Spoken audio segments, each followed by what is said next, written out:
welcome to Trust the Journey, Episode 7. I'm Melanie Curtis. And I'm James Maletsky. Our mission is to live, laugh, love, and learn together with you. We're here to create conscious connections, grow and contribute to our practice of openness, honesty, vulnerability, humility, and trust, trusting the entire journey.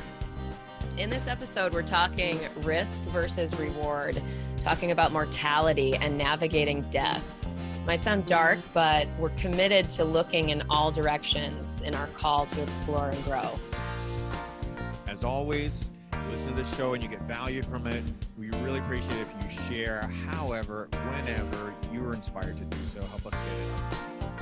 Thank you guys so much for being here. Here we go. Episode 7. Good morning. Good morning. Look at, we have a gal. Jill. Hi. Sweet pea. She's so good. Yeah. Good morning. How are you? I'm good. I think this is a good topic to talk about, certainly for the people in our community who are physical risk takers and emotional risk takers. I think it's a worthy discussion to talk about that risk versus reward, that topic, that conversation, to bring light and consideration to what we choose. So I don't know. I love it. So do you want to start? I'm totally open. Sure. I mean, I will easily jump right in. This is a topic that's kind of a presence in life on a daily basis. Especially as you mature in life, the concept of measuring the quantifiable, risk versus reward context becomes more and more physical. It becomes more and more something that's actually contextual, where you're saying, in the past, I may have looked at this differently, and as I move forward, I don't quite feel the same way that I used to. Yeah. And that's it's a very interesting thing. It comes along with experience of having been there before or matured and now having your priorities reorganized to a point, where that it may not be as easy to or as desirable to casually measure reward as such a high value comparative to risk, especially if once you understand the risks better. Yeah, absolutely. Or I think it can change. Like, I remember I just won't forget this moment. This is a long time ago. I can't remember the year, but I was still at Skydive Elsinore. So it was before 2010. And for people who don't know, I worked there for a long time. I ran their events and marketing and, kind of earned my position, as it were, as someone who was a coach in skydiving while I worked there and trained there and did my skydiving training there and coaching and stuff, which love it. Never would trade that time in my career. Loved being there. So there was this one day where I was getting to that point of like wanting to move forward and just like becoming burned out. And I was sitting on the floor. It was a Twin Otter. I was sitting on the floor by the door, and I remember, and I love that seat. I'm not the person who like sits next to the open Otter door on a summer day and is like, you are.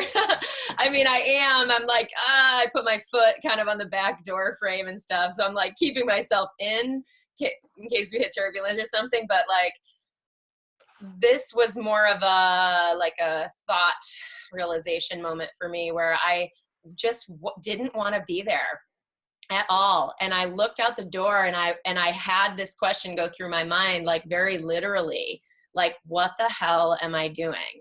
Like, what the hell am I doing? If I really don't want to be here, like, why am I doing this? And so this is from someone who now, I mean, this is 8 years ago or 9 years ago at this point, and obviously I still skydive. I still worked through that. But at that point in time, this risk versus reward question was very real for me.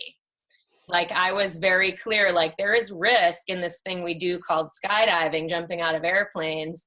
And the reward for me right now is just not even close to where it was. And so it started me onto that conversation with myself of like, well, why is that?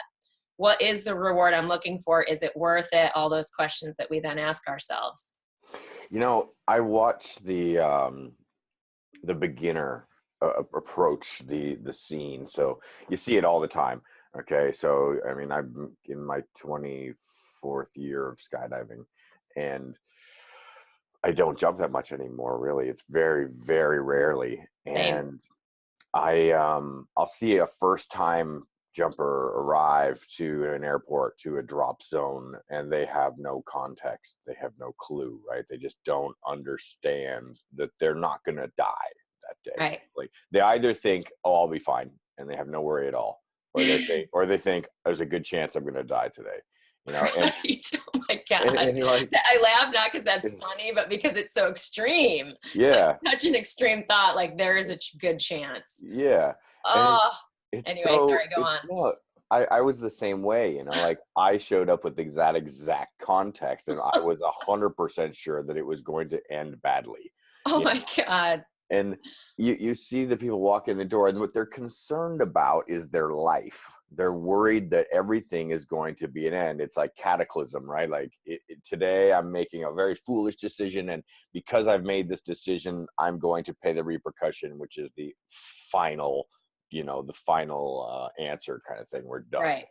And the truth is that that's probably not your greatest risk. You know, your greatest risks fall into a much broader category, and we usually don't assess risk very well at all, because Right. your greatest risk is probably a broken ankle or nausea, Right.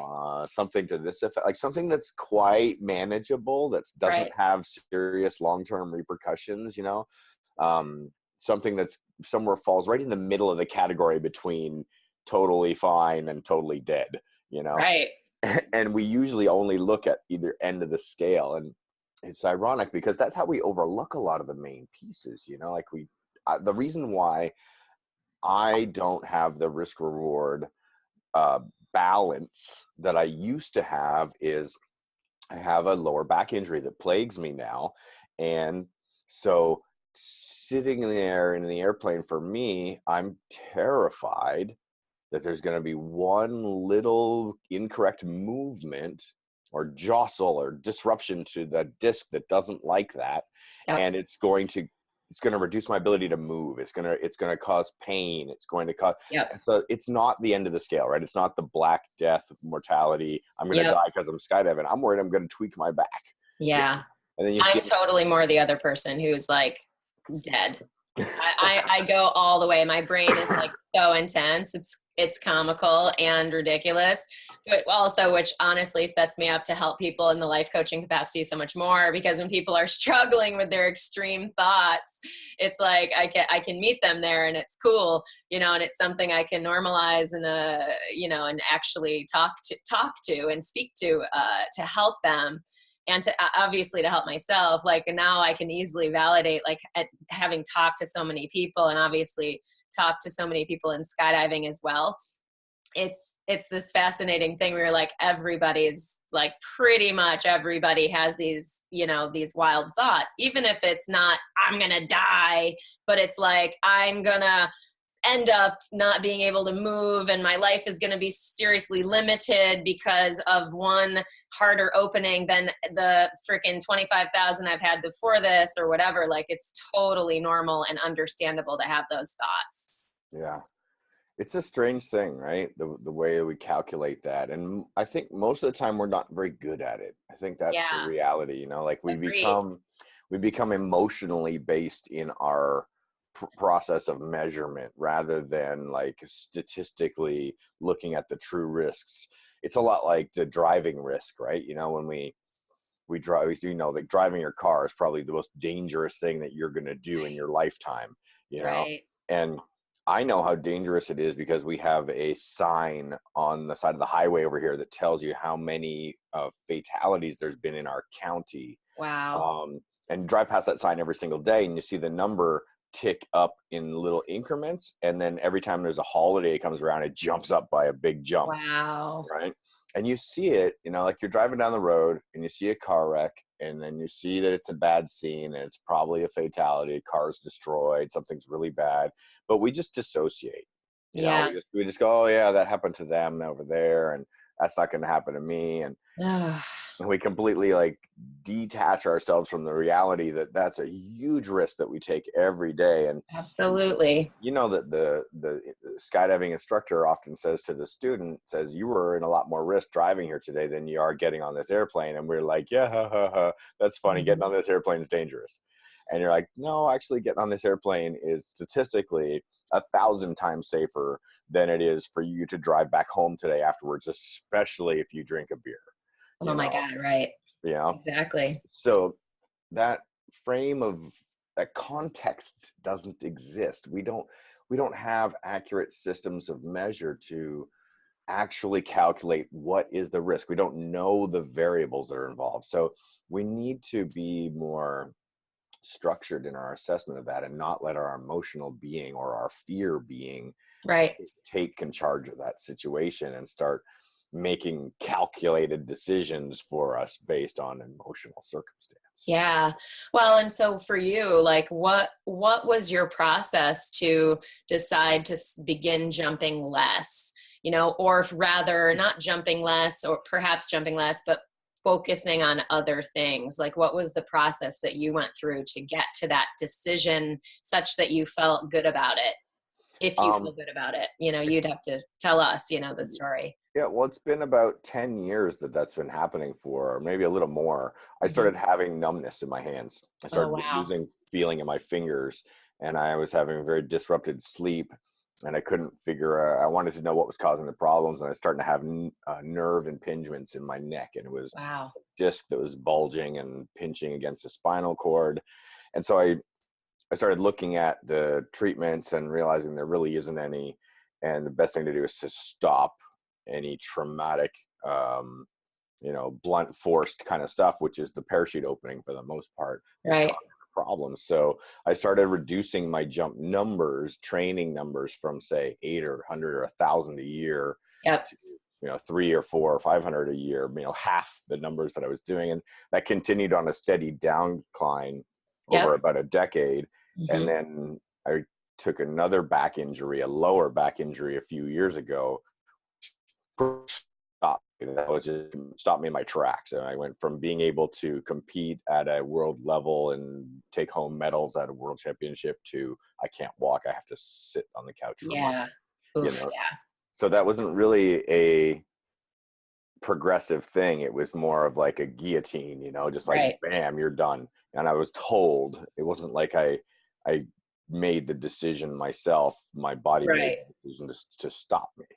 Hmm. So in some ways, I guess that was my emotional being not paying heed to the physical body, not recognizing Yeah. the circumstance that I'm in, and going, okay, I'm getting older. I've been doing this a lot for a long time.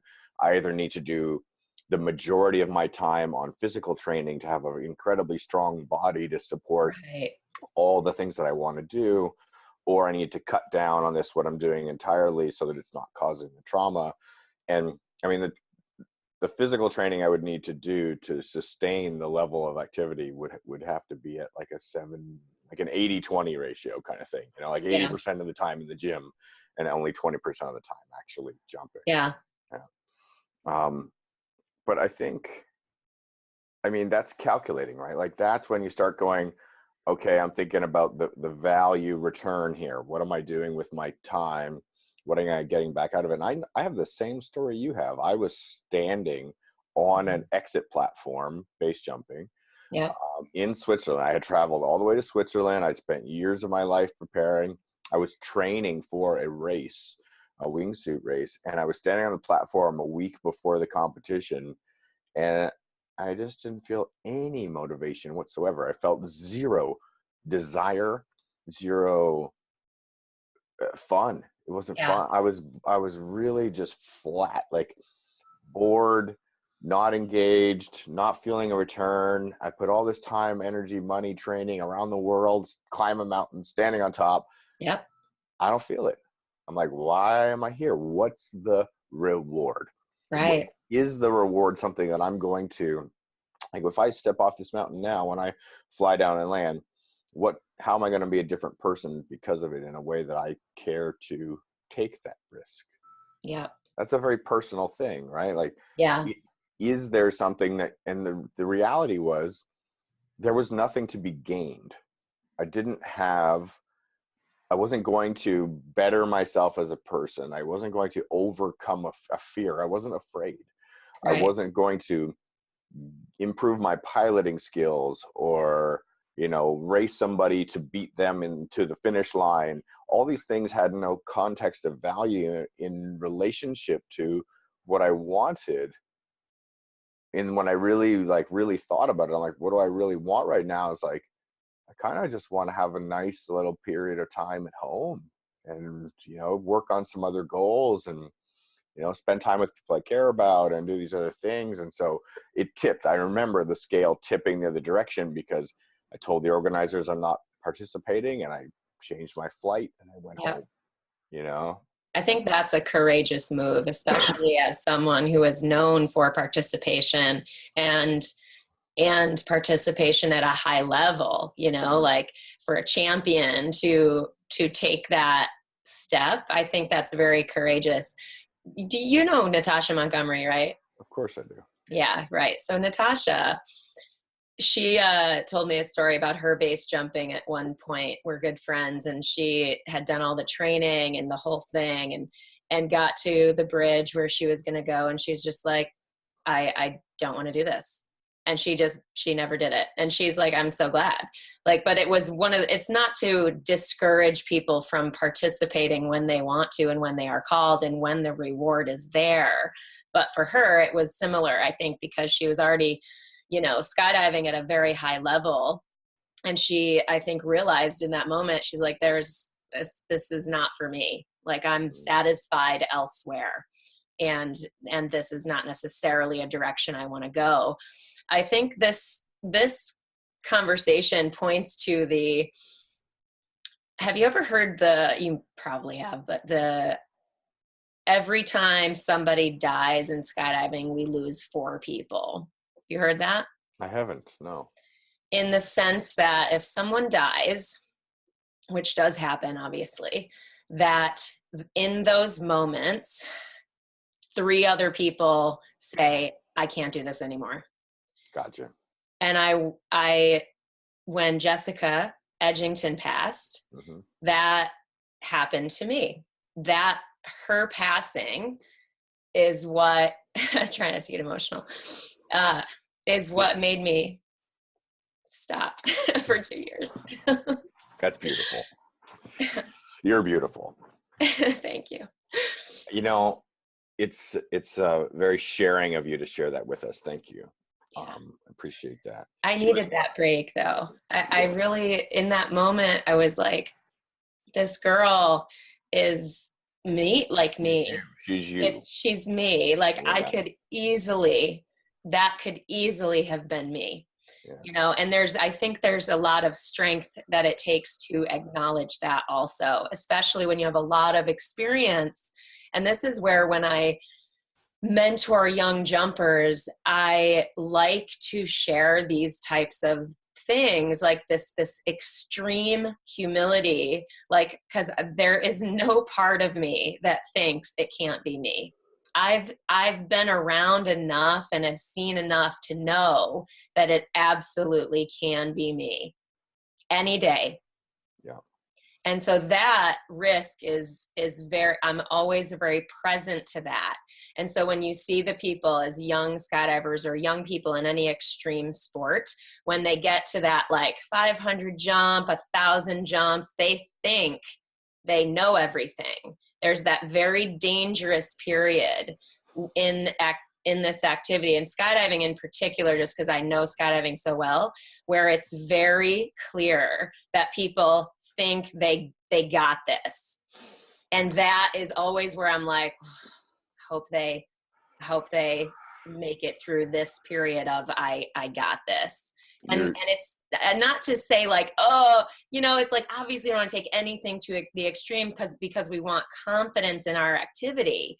It's more just that like that humility that we must bring amidst our confidence and amidst our knowledge, our earned confidence and knowledge.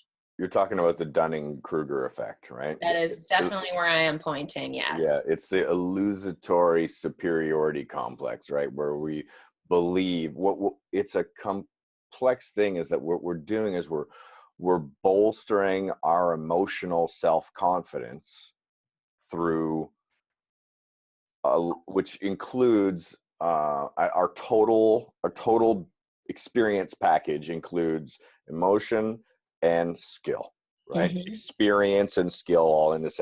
Physically, I've done this before, and then emotionally, I've done this before. And what we do is that we bolster the physical side with emotional confidence. Right.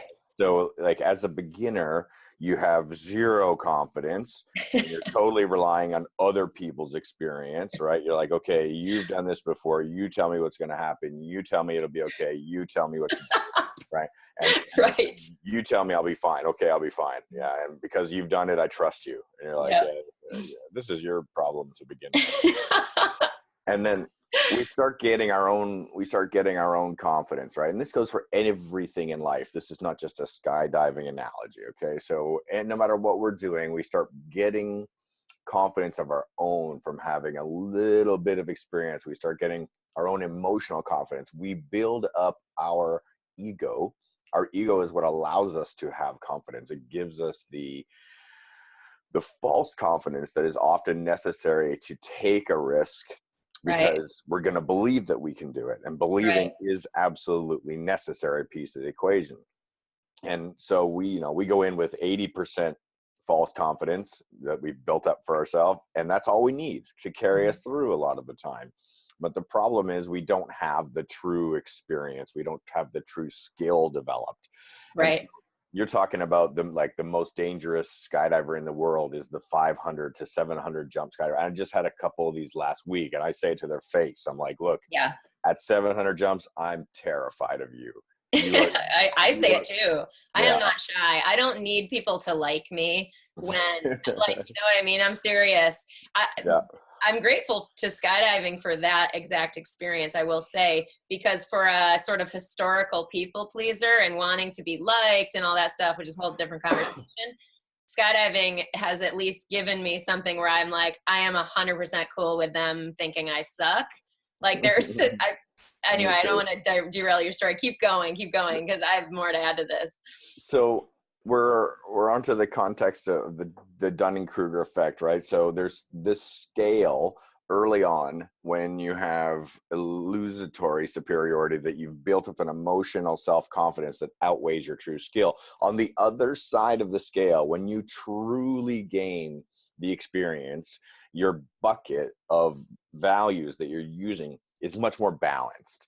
It has the time, it has the experience, it has the mistakes in it already, it has the losses in it already.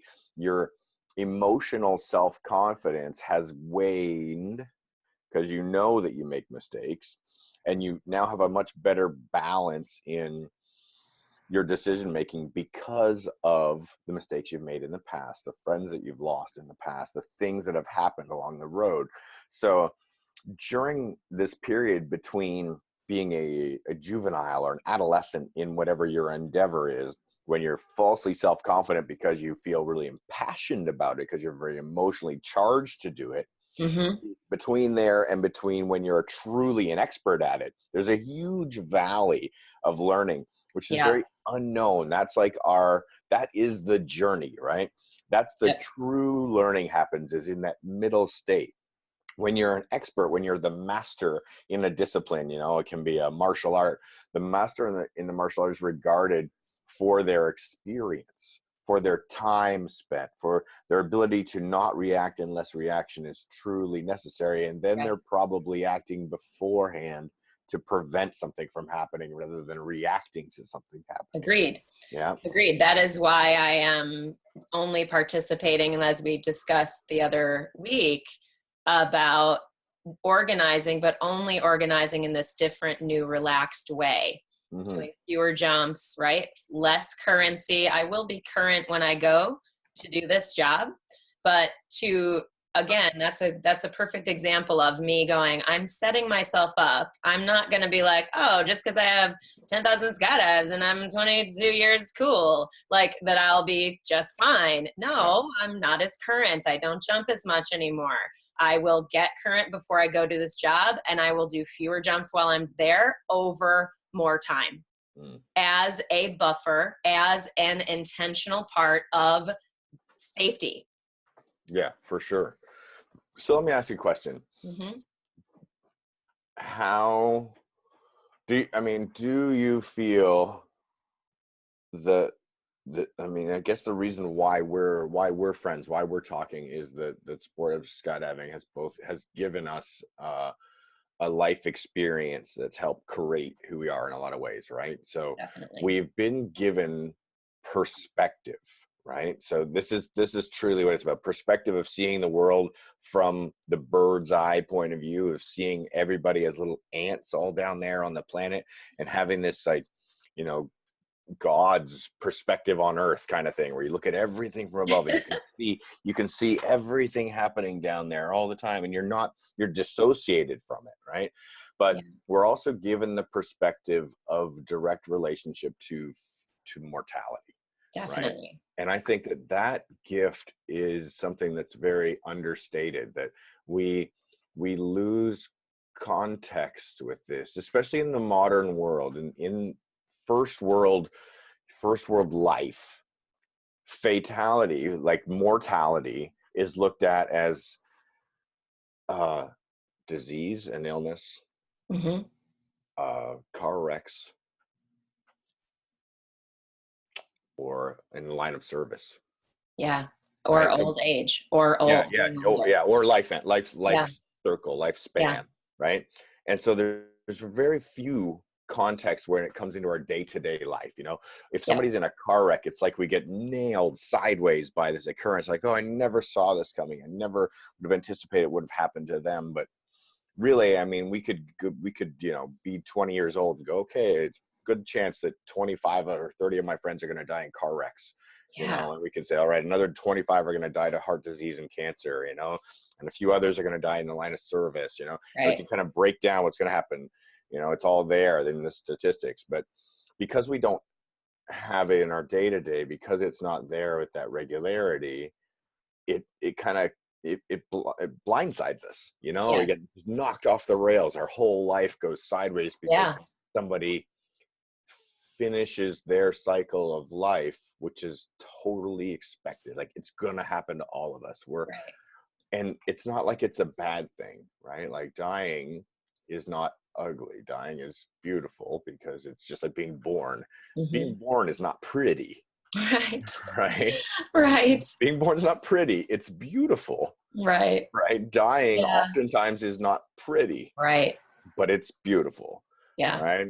And so this is something that I feel very cherishing in my life, and the experience in relationship to having people I care about and people that are mentors pass, in direct relationship to my own life and be gone, has changed who I am as a person.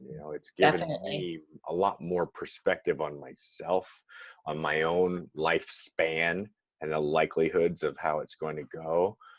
And I just value life more now than I did before I had these things occur. Yeah. I didn't have the scale for the frame of reference. The risk versus reward wasn't truly measured correctly. I would look at a risk and I'd be like, I want to do that because that looks fun, and blah, blah, blah. And then I get older and I've lost some friends to that or to other things, and go, yeah, no, I have a lot of other stuff I'd like to do still. I don't want to put that great of a risk on something for that level of reward. Yeah, I think it's fascinating about skydiving. I've thought about this many times, as I think skydivers who are in the sport for a long time do. I used to be like, oh my God, like obviously when we are not used to facing mortality, losing loved ones, it's not a common thing, then yeah, it hits us and knocks us sideways. Like if I think back to, the first person that I lost in skydiving, first very, close friend, I was completely devastated. And I'm not to say that when you lose people who are close to you, you're not always devastated. In my experience, that has been the case. Even with experience, if I lose someone close to me, it's like obviously great emotional pain at that literal loss occurring. What I'm getting to though is when we are faced with mortality a lot, it's not that we are numb to it, but it's almost like that we get a skill set or a mindset that helps us through it. So, like there are different ways that people get through. And like, I've always been very, very completely non-judgmental about grief and how people process that.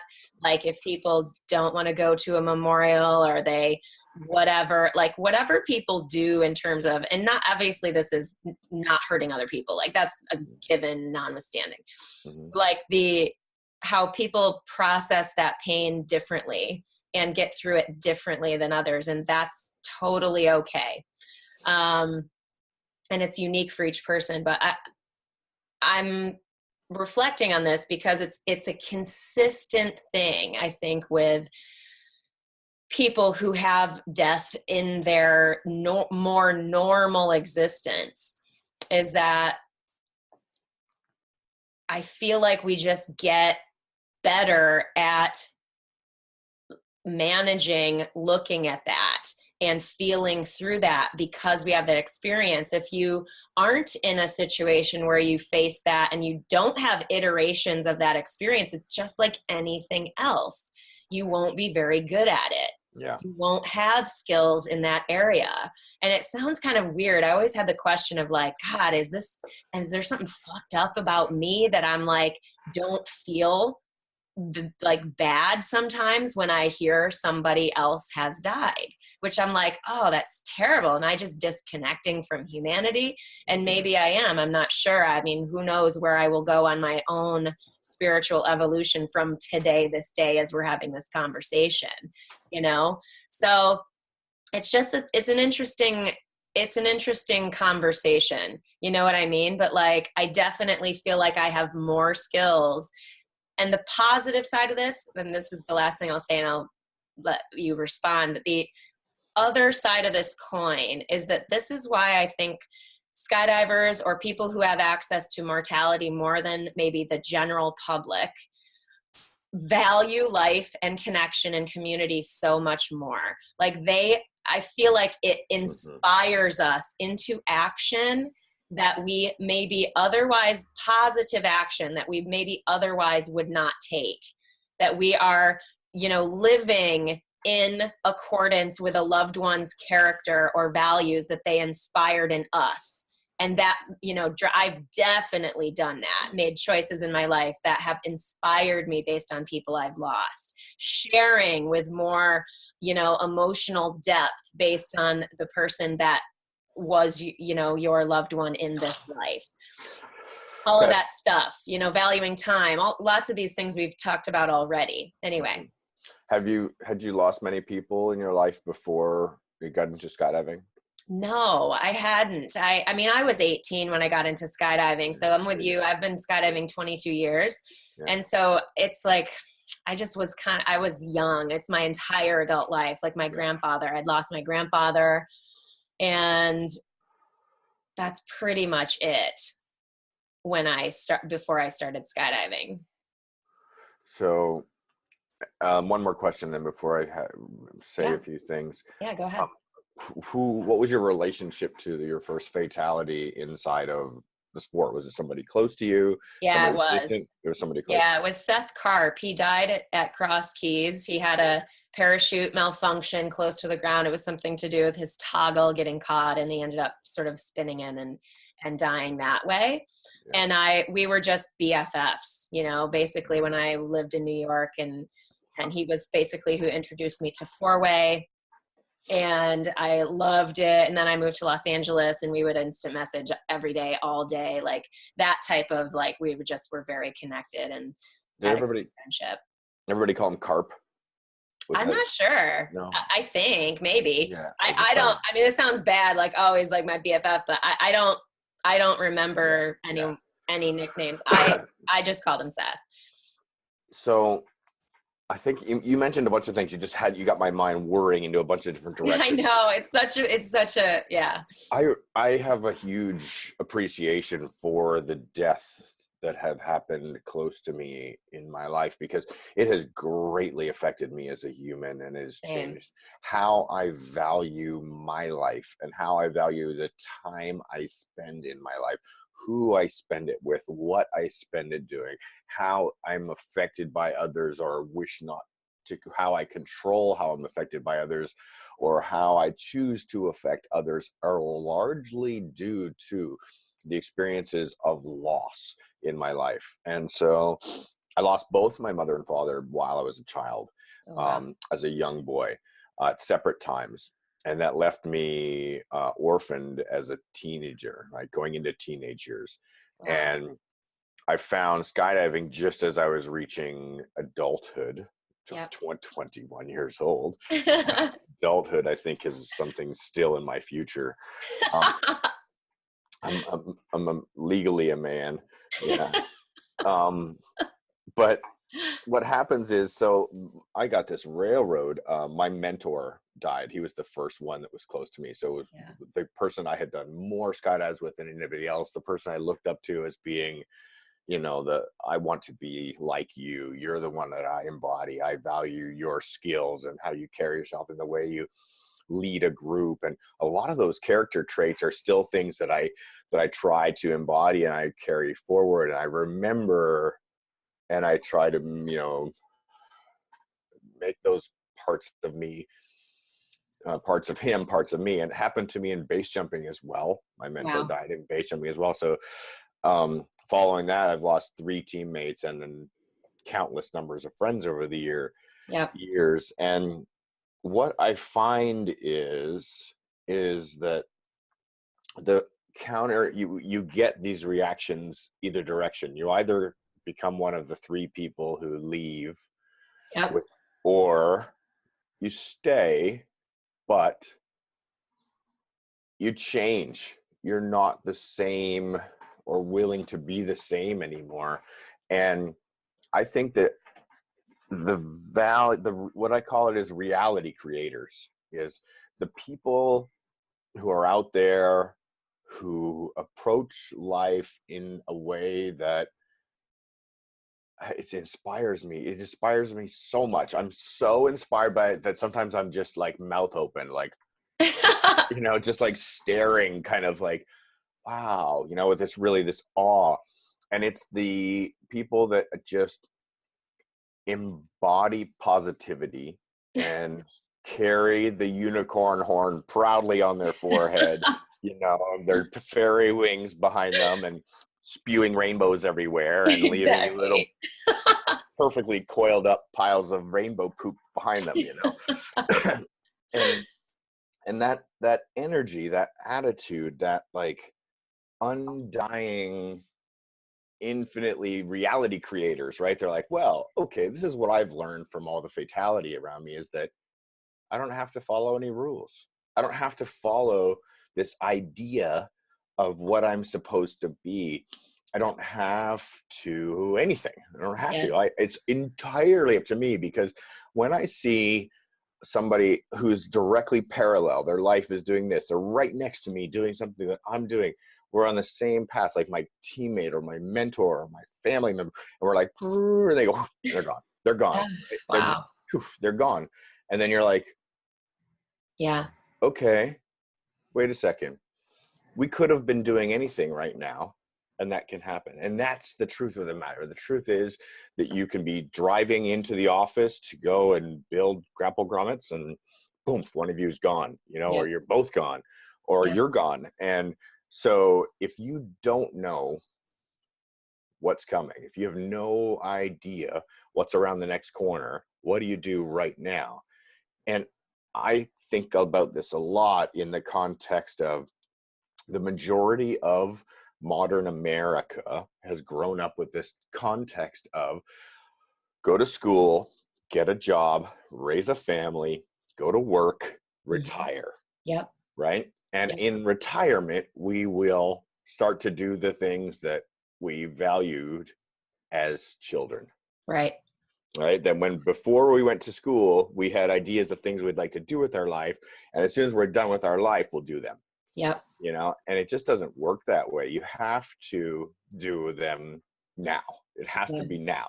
Like whatever it is that you've been dreaming of doing, you should start doing that as soon as possible, because it's probably going to take a lot longer to Yeah. do it. If it's anything that's like a, you know, a real, you know, real goals take a long time to get to a lot of the time. Yeah, absolutely. They do.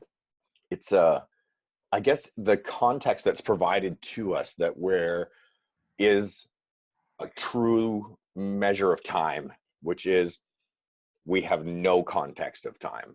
We Right. do not know whether tomorrow exists or not. And so we better take advantage of right now, of today, of this moment, to be proactively doing and being what we want in our lives. Yeah, I think that's the gift, you know, and I'm I so do. I grateful agree. for that, you know. I agree that it inspires. I mean, I think that's also I think it's if you wanted to frame that as a skill, like if we general, like you general, we general wanted to frame that as a skill, we could, because of course, you know, like, and grief is real, you know, like feeling through our pain and those feelings of loss and the severed, seemingly in this, you know, here and now in this physical world, the severed attachment, like those wounds are real, you know, like severed emotional attachment. I liken that to, you know, physical injury. Like you would not expect yourself to get out of bed and run 5 miles the next day if you had a fucking organ removed, for example.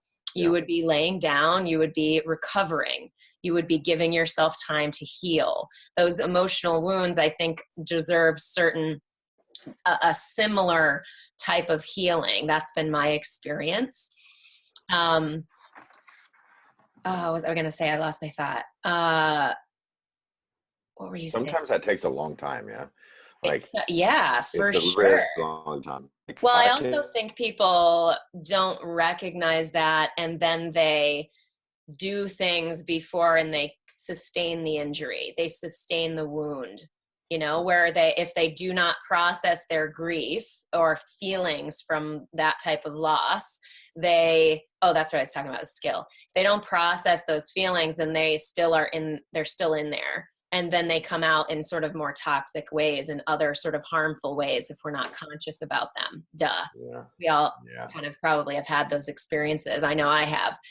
Mm. But the skill set of taking a perceptible loss, and instead of going to the victim mentality of my life is less than because of this, we can effectively, through mindset and genuine intent, to positively channel those feelings and that energy that we have connected to that person that is no longer here with us physically, to actually be able to say, no, what if I believe, and this is one of my personal beliefs, which I've said before, everything that happens is for us. Everything that occurs has positive value.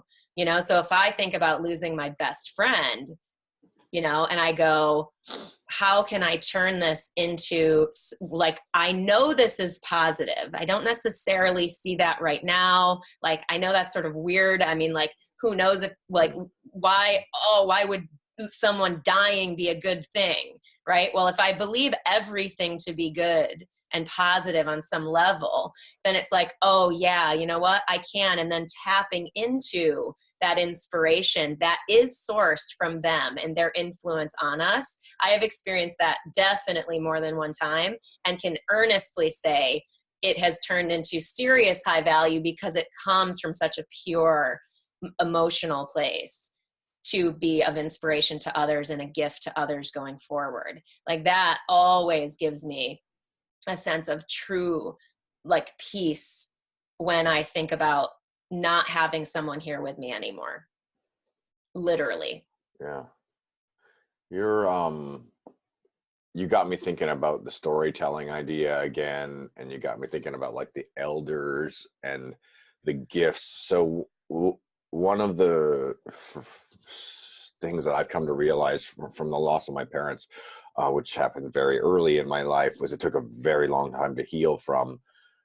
When I feel like I finally healed was when I recognized the gift, Yeah. when I found the value, right? When I saw, oh, this losing my mother and father as a young boy gave me infinite opportunity and pulled away these like it opened up the world to me to have whatever in it I needed to have.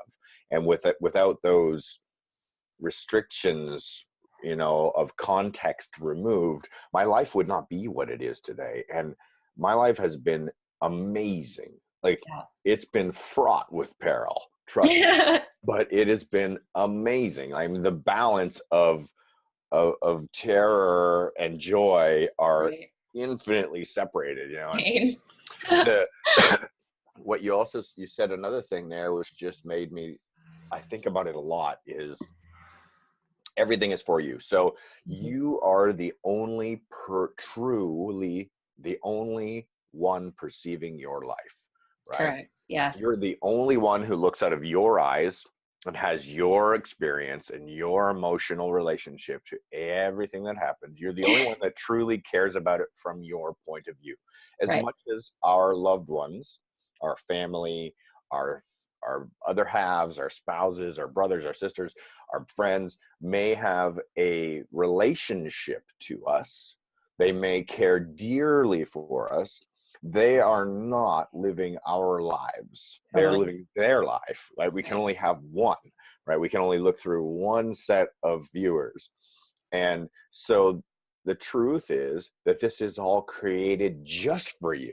Yeah. Every single moment is perfectly crafted just for you to have the experience, whether it's the experience of silence and calmness and nothing and moment of just pure infinite open space, or whether it's incredible intensity and everything at once, or whether it's Yeah. somewhere in the between. And it can be, that you've set yourself on a road in your life to have in enormity of experience, emotional and contextual circumstance that would just overwhelm the layman, or Yeah. that you create a potentiality in your life to be very consistent and very predictable and very reliable and very calm for the most part.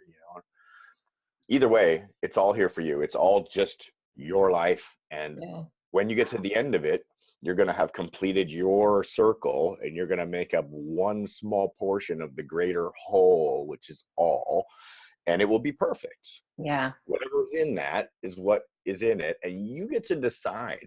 Like, we get to choose what's in my circle. It's like, as I'm going along in my life, and I'm like, I can keep pulling these things in, and at the end, that's going to make up my whole life experience. And if I start looking at what's coming in, I go, wait a second, I don't really want to pull these things in. I want these things instead. Then when we Yeah. get to the end of our life, we go, hey, look what I did. This is my life here. I made these choices, right? And I think that the point is, this is deep thoughts here. The Yeah. point is that we are consciously choosing what we bring in, and that we make the decision to go, do I take the white one or do I take the black one? Right.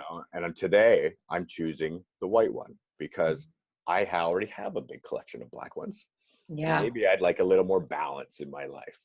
You know, if you continue to always pull black ones into the pile, you're going to end up with a pile of black ones, right? Yeah. If you only put white ones in the pile, you're going to have a pile of white ones. But I want this to have a nice mixture, a good balance of experience.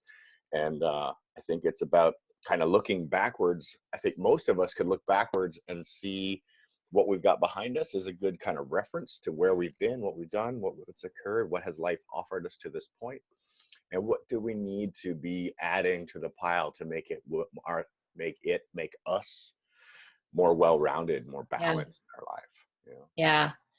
I'm so grateful for my own increasing consciousness, which may sound weird, but like I'm grateful for my own call to personal growth is my point, because over years, I can easily see not that I don't have much more to uncover and open up in terms of my own mindsets and consciousness and blind spots and all that stuff. I definitely, again, the humility in that is certainly present for me, as I have seen plenty in the realm of personal growth as well, to know that we're always in the work. But if I reflect on, so I lost two best friends 10 years apart. So Seth and then Jonathan 10 years later. And I'll just interject so yeah. our audience Yeah. may or may not know. Yeah. Jonathan, your roommate, best friend, my teammate in Right. the factory team. We flew together a lot. So also somebody very closely connected to. Yeah. Yeah. So if I reflect on losing Seth as a young person, and I look at what the effect of that loss was on me and the decisions I made after that, I remember very vividly, and I was a newbie skydiver at that point. So I was still very unconsciously in love with skydiving. It was very important to me, skydiving, I mean. And so I recognized back then I couldn't really allow anything to get in the way of me skydiving. So I more unconsciously used the loss that I experienced with Seth to drive me into my 4-way goals. I basically said, I'm going to do this for him. Like, it was very emotional and youthful redirection of energy and grief. And not saying it's bad. It wasn't bad. It drove me in directions I'm super grateful to have gone in my life. Teams being the best thing I think there are in skydiving, and just in general, I think they're so useful in so many ways. And then fast forward, sort of having all this experience, growing as a person, getting into personal development and personal growth and increasing consciousness and all this stuff. And then losing Jonathan 10 years later, being this more sort of adult, grown person with more skills, I was so much more easily able, not that I did not grieve. Obviously I did. I cried a lot and, had that grief process for sure. And it, it's long. It's not like it was this short thing, but what I'm sharing is that I definitely, in losing him, it was very easy for me, much easier for me in a very conscious way to channel that inspiration from what he gave me in our friendship and the love that we shared, stuff like that. Like, I was able to go, I can definitely put this into positive use pretty much immediately as part of the way that I heal. So that's just something that I did in terms of my process and can see differently. So if I share this so that in case young people are watching who might have this more intense unconscious attachment to something they're doing, like in my case, skydiving at the time when Seth passed, I at least am maybe bringing some awareness to how and why they're making decisions in the face of grief and loss. I think you're right on track. It's a very typical,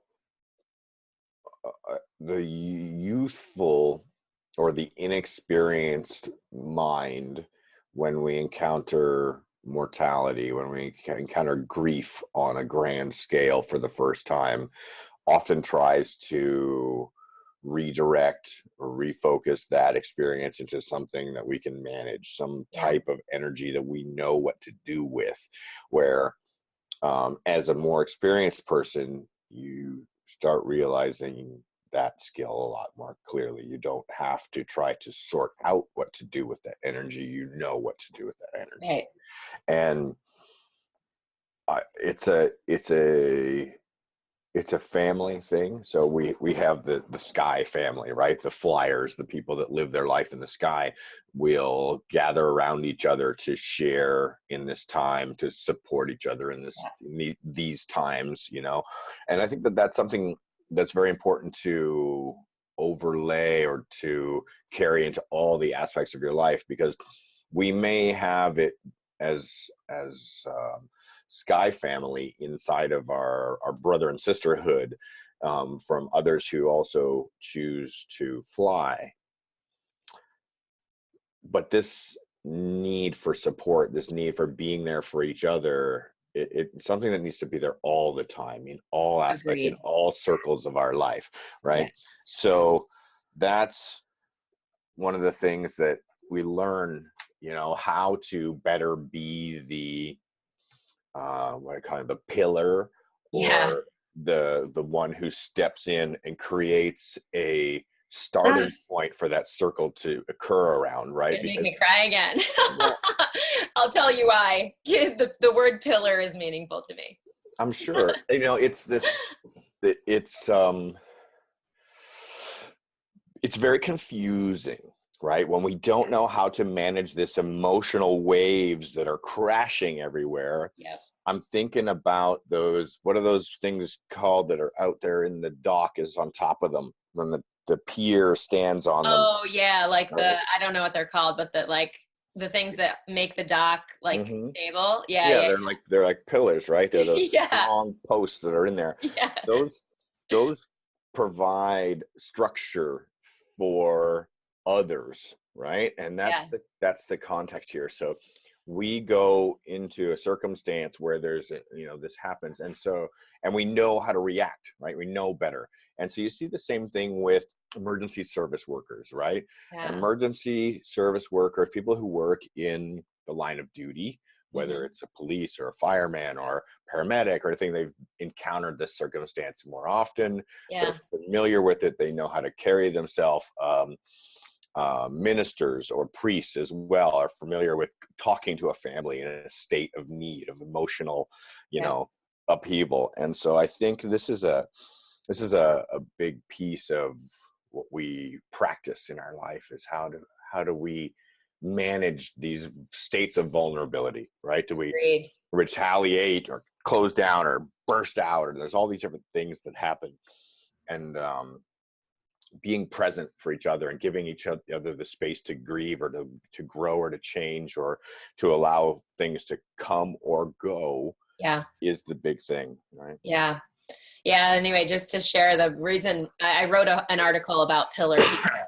And I think that's a totally very useful metaphor when we think about growing in our own strength, because life delivers us. For most people, you will lose what I call a pillar person. You know, like you've obviously had that experience losing your parents. And so that experience forces us to create our own strength as well. So we definitely want to cultivate pillars to have support. And we inevitably will need to basically create the pillars inside ourselves to support ourselves even amidst that type of loss, which I think is really just a useful thing to consider, because that was something that I really, when Jonathan passed, I was like, that was one of the most notable emotions that I felt, was that I felt less safe in the world, because I believed he had my back. He held you up, right? Yeah, he had my fucking back, and so not to say that I am less safe in the world or was safer when he was around. It was more my perception, as you mentioned earlier. But just to note that that's a big thing that I learned from working through his passing, was that, I can cultivate safety, perceived safety, emotional safety, literal safety, like whatever that means to a person. That was a meaningful feeling to me, and is still. But yeah, like that's one of the high values that I would say came from us losing him. And it's funny, like reflecting on what positive value comes, like us talking right now, we can have so much richer conversation because of our shared, like the connections that we share with these people that we've lost. Like it's such a fascinating thing, I think, that what you and I are doing here, because in a sense I feel like we are showing people how two people who don't really know each other very well can connect over shared values, can grow in conversation, can reflect on shared experiences, and come together in this new way that's of seriously high value to both, certainly me. I'm getting serious high value from us talking all the time every week. And for people who watch this, because I can't imagine people watching this and witnessing this growth and this conversation that we're cultivating and creating. I would be super surprised if people didn't see it as the very authentic, organic creation that it is. I think we're getting closer to understanding why we're sharing, why we're cultivating this. Is we're creating a safe space for ourselves to become self-aware in, to be able to observe ourselves and to be able to watch our action, reaction, share our experience, relate to others who've had similar experience, and cultivate a safe, comfortable environment to be able to make decisions in and be able to observe and get comfortable with and just learn to be present with. I love it. And that because we're sharing it with the world, that as leadership by example, because like, that's the thing. And this makes me think back to like competition and like, oh no, I can't go into competition. I can't put myself out there until I'm good, until I got it totally handled. Yeah. No, heck no. In fact, I think this type of I'm not really sure what's going to come of it. We have intentions, we have underpinning values and whatnot, but like to know that being out there in the experience and the growth experience itself, in the creative process, in the evolution, and to be witnessed during that, I really see that as of absolute high leadership and high contribution to others. Because when I witness someone doing the work, I'm like, yes, damn, fuck yeah. That's my experience when I see other people sort of doing this. So that's partly why I'm called to do it. And I just love what I'm seeing coming out of it as we talk more and more and connect even more in our shared stories, but bring in the stuff we don't know that is of value to the bigger conversation. I'm grateful for this time, Melanie. Thank you very much for sharing it with me today. Thank you. Me too. Doing more of it again. More to come. Thank you everyone for being here, for listening, and for being a part of our family, the Trust the Journey family. Another episode in the books. Please tweet, share, post, email, all that stuff, however you're inspired, or with anyone you think the show might help. Join us next time on episode 8, where we're going to be talking about the golden circle, starting with why, the mission, shared vision, and what it is to be values aligned. Awesome. Thank you guys so much for being here. As always, we love you. And remember, keep laughing, keep loving, and keep trusting the journey.